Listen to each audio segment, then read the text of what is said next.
TS Harikrishna തിരുവനന്തപുരത്ത് പങ്കുവയ്ക്കുന്ന വിവരങ്ങൾ ഇന്ത്യൻ നാഷണൽ കോൺഗ്രസിന്റെ ഔദ്യോഗികമായ ലെറ്റർ പേഡിലുള്ള വിവരങ്ങളാണ്. Mukul Wasnik MP general secretary അദ്ദേഹത്തിന്റെ ലെറ്റർ പേഡിലുള്ള വിവരങ്ങളാണ്. അതിൽ star campaigners of Indian National Congress Kerala എന്നതിൽ അതിലേക്കാണ് ഞാൻ വരുന്നത്. ക്യാമ്പയിനേഴ്സിന്റെ പട്ടിക ഒന്ന് പ്രേക്ഷകരുടെ കൂടി അറിവിലേക്കായി വായിക്കാം. KC വേണുഗോപാൽ ഒന്നാമത്തെ പേര് ശ്രീ KC വേണുഗോപാൽ, 2 പ്രിയങ്ക ഗാന്ധി, ദീപാദാസ് മുൻഷി കേരളത്തിന്റെ ചുമതലയുള്ള ACC സെക്രട്ടറി, 4ാമത്തേത് അഡ്വക്കേറ്റ് സണ്ണി ജോസഫ്, 4ാമത്തെ പേരാണ് എന്നെ 4ാമതാക്കിയല്ലോ എന്നൊന്നും അങ്ങനെ പരിഭവമല്ല. അദ്ദേഹം KPCC അധ്യക്ഷനാണ്. ചെന്നിത്തല, 7ാമത് സുധാകരൻ, 8ാമതാണ്. അതായത് ഈ പേരുകൾക്ക് തൊട്ടു പിന്നാലെ അടുത്ത പേര് കേരളത്തിലെ ഏറ്റവും പ്രമുഖരായിട്ടുള്ള നേതാക്കൾ അല്ലെങ്കിൽ രാജ്യത്ത് തന്നെ കോൺഗ്രസിനെ നയിക്കേണ്ടുന്ന നേതാക്കൾ എന്ന തരത്തിലാണല്ലോ പ്രധാനപ്പെട്ട നേതാക്കളുടെ പേരുകൾ 8ാമത്തെ പേരായിട്ടാണ് ശശി തരൂരിന്റെ പേര് ഈ താരപ്രചാരകരുടെ പട്ടികയിൽ പ്രധാന നേതാക്കളുടെ പട്ടികയിൽ വളരെ സീനിയറായ MP കൊടിക്കുന്നിൽ സുരേഷിന്റെ പേര് 9ാമതായാണ്. 10ാമതായി മുൻ KPCC അധ്യക്ഷൻ K മുരളീധരന്റെ പേര് 10ാമതായാണ് ആ പട്ടികയിലുള്ളത്. തലമുതിർന്ന കോൺഗ്രസ് നേതാവും മുൻ കേന്ദ്രമന്ത്രിയുമായ KPCC അധ്യക്ഷനായിരുന്ന മുല്ലപ്പള്ളി രാമചന്ദ്രന്റെ പേര് 11ാമതായാണ്. BM സുധീന്റെ പേര് 12ാമതായാണ്. മുൻ KPCC അധ്യക്ഷൻ 14ാമതാണ്. മുൻ KPCC അധ്യക്ഷൻ ആയിട്ടുള്ള MM ഹസന്റെ പേര് 13ാമതായാണ്. UDF കൺവീനറുടെ പേര്, അതാണ് അക്ഷയ് പറഞ്ഞത്, 14ാമതായാണ്. വളരെ പ്രാധാന്യത്തോടു കൂടിയാണ് ഈ പട്ടികയിൽ ശശി തരൂരിന്റെ പേര് ഉൾപ്പെടുത്തിയിരിക്കുന്നത്. പിന്നെ എവിടെയാണ് ശശി തരൂരിനെ ഒഴിവാക്കി? നേതൃത്വമായി ഭിന്നതയുണ്ട് എന്ന അദ്ദേഹത്തിന്റെ പ്രസ്താവന അത് പല ഘട്ടങ്ങളിൽ നമ്മൾ കണ്ടതാണ്. പക്ഷേ ശശി തരൂരിന്റെ പേര് ഒഴിവാക്കി എന്ന നിലയിലെ ചർച്ചകൾ അത് ശരിയല്ല എന്ന് വ്യക്തമാക്കുന്നതാണ് ഈ ക്യാമ്പയിൻ കമ്മിറ്റിയുമായി ബന്ധപ്പെട്ട് പുറത്തുവരുന്ന പുതിയ വിവരങ്ങളിലുള്ളത്. അങ്ങനെ സ്റ്റാർ ക്യാമ്പയിനേഴ്സിന്റെ പട്ടികയിൽ ഏറ്റവും ഒടുവിൽ 40 പേരുണ്ട്. 40ാമത്തെ പേരുകാരായി അലോഷ്യസ് സേവ്യർ KSU സംസ്ഥാന പ്രസിഡന്റ്.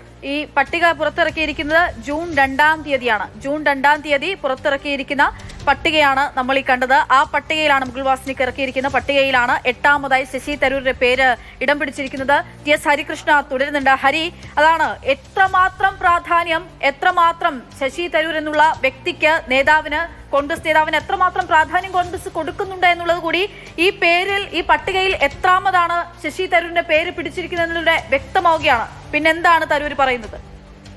അതെ, കോൺഗ്രസ് പാർട്ടിയിൽ ശശി തരൂരിന് എത്രത്തോളം പ്രാധാന്യമുണ്ടെന്ന് ഈ പട്ടിക കാണുമ്പോൾ നമുക്ക് പറയാൻ സാധിക്കും. അതിൽ തന്നെ അതിന്റെ ഹെഡറായിട്ട് star campaigners of Indian National Congress for Kerala എന്നുള്ള ഹെഡറോട് കൂടിയാണ് ആ 40 അംഗ പട്ടിക തയ്യാറാക്കിയിരിക്കുന്നത്. അതിൽ KC വേണുഗോപാൽ തൊട്ട് അലോഷ്യസ് സേവ്യർ വരെയുള്ള 40 പേരാണ്. അതിൽ 8ാമത്തെ പേരാണ് ശശി തരൂരിൻ്റേത്. ഇപ്പോൾ ശശി തരൂർ ഇത് അറിഞ്ഞിട്ടില്ല, തന്നെ ക്ഷണിച്ചിട്ടില്ല എന്ന് പറയുന്ന ആ വാദം തെറ്റ് എന്ന് ഈ പട്ടിക കാണുമ്പോൾ നമുക്ക് മനസ്സിലാക്കാൻ സാധിക്കും. ഇനി അദ്ദേഹം അറിഞ്ഞിട്ടുണ്ടോ ഇല്ലയോ എന്നുള്ളതാണ് അടുത്ത ചോദ്യം. പക്ഷേ അദ്ദേഹത്തെ ഇങ്ങനൊരു ഇത്രയും ഒഫീഷ്യലായിട്ടൊരു പട്ടിക തയ്യാറാക്കി എടുക്കുമ്പോൾ സ്വാഭാവികമായും അദ്ദേഹത്തെ പോലുള്ള ഒരു മുതിർന്ന കോൺഗ്രസ് നേതാവ് അറിഞ്ഞിട്ടുണ്ടാകണം എന്ന് വേണം മനസ്സിലാക്കാൻ. മാത്രമല്ല അദ്ദേഹം ഇനി ഈ ഒരു പട്ടിക പുറത്തു വന്നതിന് ശേഷം അദ്ദേഹം ഏത് രീതിയിൽ പ്രതികരിക്കും എന്നുള്ളത് കൂടി അറിയേണ്ടത്. കാരണം ഈ സമയത്തൊക്കെ താൻ വിദേശത്തായിരുന്നു എന്ന് അദ്ദേഹം സ്വാഭാവികമായും പറയാൻ സാധ്യതയുണ്ട്. അതിനുശേഷം ആരും തന്നെ വിളിച്ചറിയിച്ചിരുന്നൊന്നുമില്ല, അതുകൊണ്ടായിരിക്കും താൻ അറിയാത്തത്. അങ്ങനെയുള്ള പ്രതികരണങ്ങൾ ഒരുപക്ഷെ അദ്ദേഹത്തെ പ്രതീക്ഷിക്കാം. ശശി തരൂർ ഉന്നത പദവിയിൽ ഇരുന്ന ആളാണ്. അദ്ദേഹവുമായുള്ള കമ്മ്യൂണിക്കേഷൻ ടെലിഫോണിൽ വിളിച്ചറിയിക്കലായിരിക്കുമല്ലോ. ഇതിനൊക്കെ ഒരു ഓഫീസ് സിസ്റ്റം ഉണ്ടാകില്ലേ? ഇപ്പോൾ ഒരു KPCC എക്സിക്യൂട്ടീവ് യോഗം നടക്കുകയാണ്, അല്ലെങ്കിൽ പ്രവർത്തക സമിതി യോഗം നടക്കുകയാണ്. അങ്ങനെയുള്ളപ്പോൾ എല്ലാവരെയും ടെലിഫോണിൽ വിളിച്ചറിയിക്കലല്ലോ. അതിനും അപ്പുറത്ത് ഇമെയിൽ അയക്കും, ആ ഓഫീസിനെ അറിയിക്കും. അങ്ങനെയൊക്കെ ആയിരിക്കില്ലേ KPCC നേതൃത്വം ഈ പട്ടിക പുറത്തു വിട്ടുകൊണ്ട് എന്തൊക്കെ കാര്യങ്ങൾ വിശദീകരിക്കുന്നുണ്ട്? എങ്ങനെയാണ് ഈ സ്റ്റാർ ക്യാമ്പയിനേഴ്സിനെ തീരുമാനിച്ചതെന്നും തരൂരിന് എത്രത്തോളം പരിഗണന നൽകി എന്നതുമാണ് അവർ വിശദീകരിക്കുന്നത്.